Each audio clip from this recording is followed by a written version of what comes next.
Today we'll talk about how to prevent someone from going from a pre-diabetic state to a diabetic state.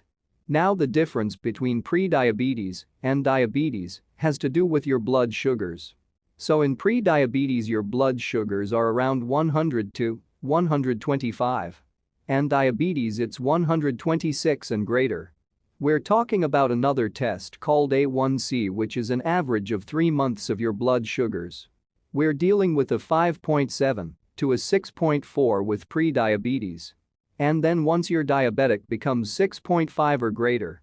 So really, when we're talking about diabetes type 2, we're just talking about the elevation of sugar in your blood. A normal blood sugar should be about 80. And what that means is you have about a teaspoon of sugar in all of your blood. So, it's not that much, and you don't need to consume a teaspoon of sugar to get that. Your body will make its own sugar out of fat, out of other types of calories. So that's what pre-diabetes is. And that's what diabetes is. Now what happens is this, an average person consumes about 31 teaspoons of sugar every single day. I'm talking about the other carbohydrates that can turn into sugar as well. It's not all just teaspoons of sugar. So they're consuming a lot of carbs, roughly could be around 300 grams or even more. For the average American, so that's crazy amounts of sugar. Now look at this, a normal blood sugar is only 1 teaspoon of sugar. Over here, we've got 31 teaspoons. So why is it, when someone consumes a lot of sugar, the average American, why isn't the blood sugar just screaming high all over the place?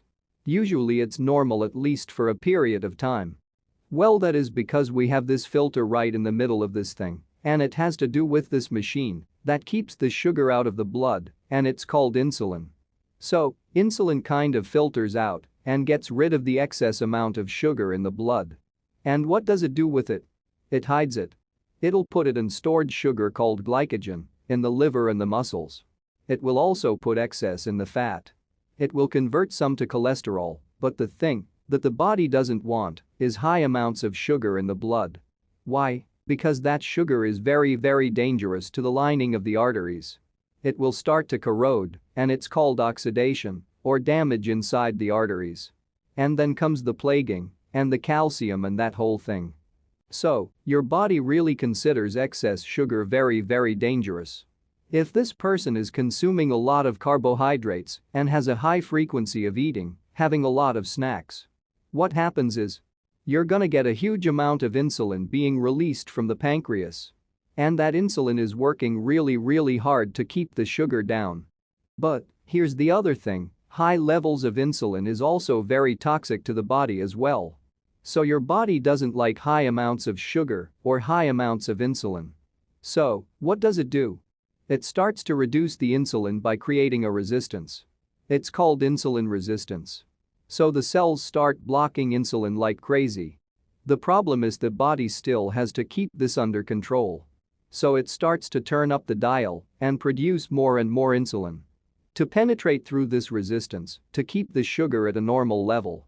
And this whole game continues for a period of 10 to 15 years.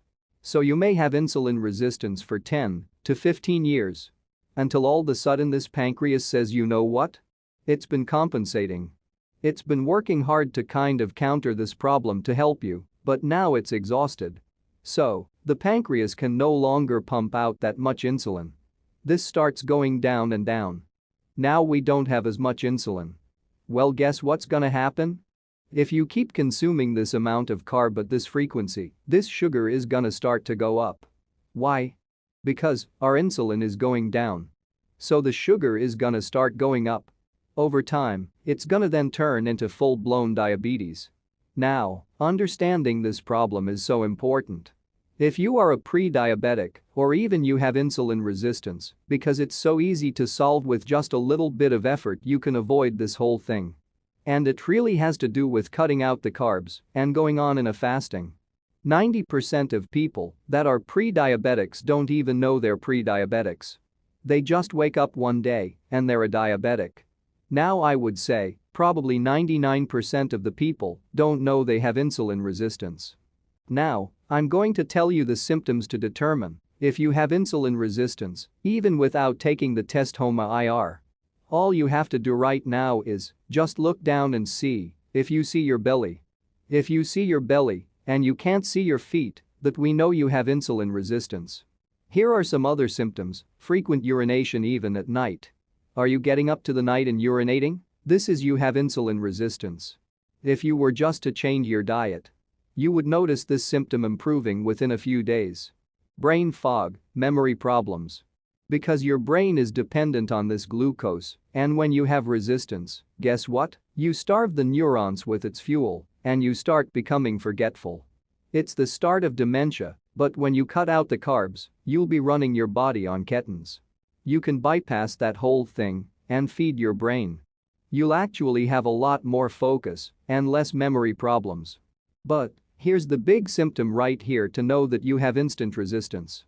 You cannot go a long period of time without getting hungry. You need a snack between meals, you need a snack at night. This is probably the big one. Craving for carbs is a big one, or chips, or some type of cracker especially at night, is a big symptom. Tired after eating, you want to take a nap after your lunchtime, we know you have insulin resistance. Tingling in the feet, or burning in the feet, or any type of sensation in the hands.